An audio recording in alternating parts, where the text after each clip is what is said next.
Hello everyone, I am Preeti Yadav, law mentor में आप सभी लोगों का स्वागत है। आज का जो हमारा टॉपिक है वो ऑल इंडिया बार एग्ज़ाम पे है। जितने भी कैंडिडेट्स हैं जो इस बार 18 का ऑल इंडिया बार एग्ज़ाम 18 का एग्ज़ाम देने वाले हैं, उन सभी के लिए एक इम्पॉर्टेंट वीडियो है जिसमें उनके सिलेबस के बारे में डिस्कस किया जाएगा कि सिलेबस में कौन से इम्पॉर्टेंट है जिसमें वो सबसे ज़्यादा मार्क्स कवर कर सकते हैं। वो टॉपिक इसमें डिस्कस किया जाएगा। तो चलिए स्टार्ट करते हैं all India bar council exam के टॉपिक पे। तो सबसे पहले आप मेरी वीडियो को लाइक कर दीजिए, सब्सक्राइब कर दीजिए और शेयर कर दीजिए और बेल आइकॉन को क्लिक कर दीजिए। तो स्टार्ट करते हैं आज का वीडियो। तो ये टॉपिक एक लॉ स्टूडेंट, एडवोकेट और जो जुडिशरी की प्रिपरेशन कर रहे हैं उनके लिए जानना ज़रूरी है। ये एग्ज़ाम कौन कंडक्ट करता है? Bar council of India conduct करती है। साल में 2 बार, एक अप्रैल के मंथ में कंडक्ट करती है, दूसरा नवंबर के मंथ में कंडक्ट करती है। और इस एग्ज़ाम का जो मेन मोटिव ये है कि जो न्यू एनरोल एडवोकेट है, एक एडवोकेट की क्वालिफिकेशन देखने के लिए इस एग्ज़ाम को कंडक्ट किया जाता है। जब वो एडवोकेट जो न्यू अभी एनरोल हुआ है, जब उस एग्ज़ाम को क्लियर करता है तो बीसीआई द्वारा उसको सीओपी प्रोवाइड होती है। सीओपी आपका क्या होता है? Certificate of practice, permanent licence provide होता है। तो इस लाइसेंस को पाने के लिए सबसे पहले आपका लॉ ग्रेजुएट होना ज़रूरी है। उसके बाद आपको अपने ही स्टेट में खुद को एनरोल कराना है एज ए एडवोकेट। जब आप एनरोल करा लेते हो तो ऑल इंडिया बार काउंसिल का वेबसाइट है, वहाँ पे जाके खुद को रजिस्ट्रेशन करवाना होता है, जिसकी फीस है 3500 रुपीज़।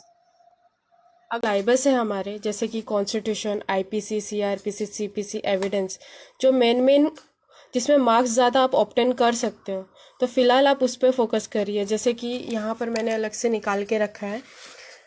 आपका कॉन्स्टिट्यूशन लॉ 10 मार्क का है, आईपीसी आपको 8 मार्क का पड़ेगा, सीआरपीसी 10 मार्क का। जिस पे ज़्यादा मार्क कवर अप हो रहा है पहले आप उस पर फोकस करिए। तो ये जो जितने सब्जेक्ट्स हैं, constitution, IPC, CrPC, CPC, evidence, family law, law of tort including contract, ADR, PIL and administrative law, तो ये जो इतने हैं ये 67 मार्क के आपके पढ़ रहे हैं। तो 67 में से नहीं बोल के भी आप 40 या 30 तो निकाल ही लोगे। और ये ओपन बुक टेस्ट रहता है, तो इसमें तो आप इजीली कवर कर लोगे। देन उसके बाद आपका जो ये छोटे छोटे मार्क के 3, 4, 2, 2, 4, 4, 2, 2 मार्क के, ये आपके 33 मार्क्स के होते हैं। तो आपका मेन फोकस ये जो 67 पे, इस पे रखिए। तो इसमें आप ज़्यादा मार्क्स ऑब्टेन कर सकते हो। आपको एआईबी के लिए 45 मार्क्स सिर्फ चाहिए, और 45 मार्क्स इजीली है निकालना पास होने के लिए 100 में से। ठीक है। देन ये इसके बाद आप देखिए, जैसे कि हम क्वेश्चन पेपर सभी निकाले हैं और 17 का एआईबी का। तो इसमें यहाँ पर पूछता है the title of constitution of India is laid down in. तो आपका यहाँ पर देखिए ऑप्शन दिख रहा है article 1, article 5, article 390 and article 393। तो इसमें आप कैसे चेक करेंगे? सबसे पहले तो आपका यहाँ पर है इंडेक्स, ये आपका बेयर एक्ट है। तो इंडेक्स में आपको दिख रहा है कॉन्स्टिट्यूशन। ठीक है, कॉन्स्टिट्यूशन का पेज क्या है? 1 से लेके 27 तक। तो 1 से लेके जो 27 का पेज है उसमें टाइटल के बारे में कहाँ बात किया गया है। ठीक है, तो अभी यहाँ पर पूछा गया आपका टाइटल 1। तो यहाँ पर आपका टाइटल 1 क्या बता रहा है? Article 1, name and territory of the union. ठीक है, name and territory of union. अभी आपका आर्टिकल 5 क्या बता रहा है? Citizenship and commencement of the constitution.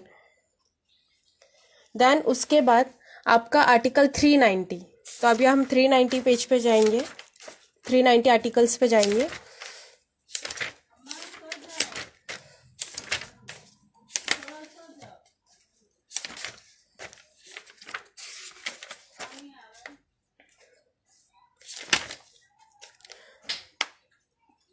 आपका 379 से लेके 391 तक रिपील है, तो ये तो आंसर हो ही नहीं सकता।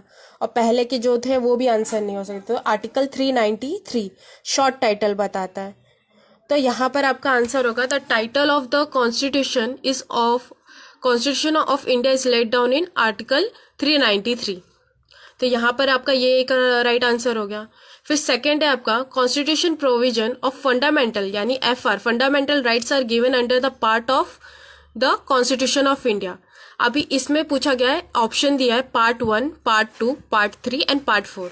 तो अभी इसमें हम ये भी चेक करेंगे, आपके बेयर एक्ट्स में तो ऑलरेडी दिया होता है कि पार्ट 1 क्या है। अब यहाँ पर पार्ट 1 पता है union and it's territory, part 2 आपका बता रहा है सिटीजनशिप, पार्ट 3 आपका बता रहा है फंडामेंटल राइट्स, यानी फंडामेंटल राइट्स आपका कहाँ पूछा है, पार्ट 3 में। और आपका पार्ट 4 जो बता रहा है directive principle of state policy. तो आपका यहाँ पर मेन आंसर होगा पार्ट 3 सेकेंड क्वेश्चन का।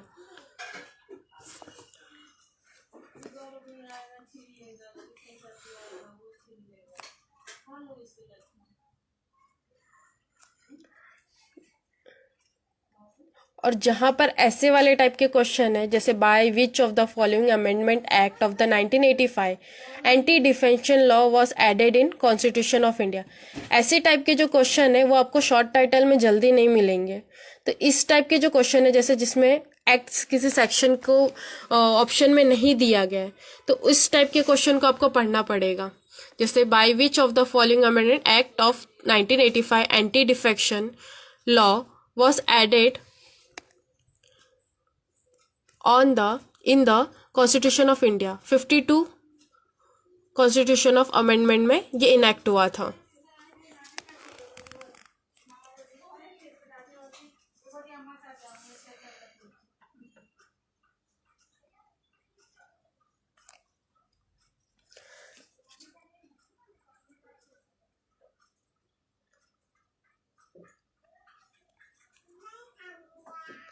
फिर उसके पास पूछा गया है article in which one of the following cases, I hope दिख रहा होगा आप लोगों को, in which of the following cases of supreme court decided that a constitution of amendment in law which the meaning of article 3(2) are therefore if it violate any of the fundamental its may be declare void. तो इसमें आपको ये 4 option दिया है, Sanjan Singh versus state of Rajasthan, Keshav Bharati Nanda versus state of Kerala, Indira Sawhney versus union and Golaknath versus state of Punjab.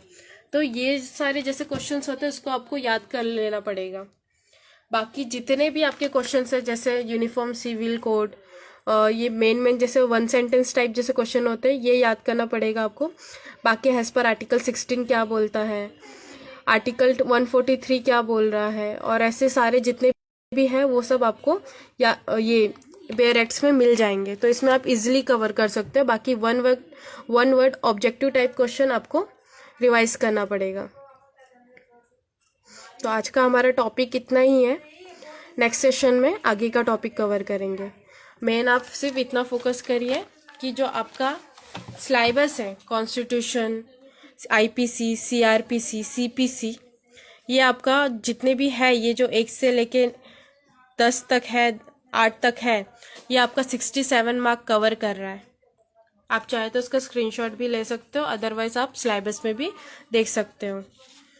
Then इसके बाद जो आपके 2-2, 4-4 मार्क के, ये आपके 33 मार्क्स कवर कर रहा है। तो फोकस सिर्फ आपको इस पे अगर ज़्यादा अच्छे से रखोगे तो इजीली कवर हो जाएगा आपके मार्क्स। तो आज का हमारा यहीं तक है।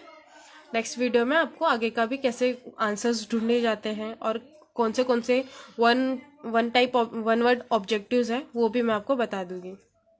तो थैंक यू, आप सब लोग ज्वाइन हुए हैं यहाँ पे, थैंक यू सो मच।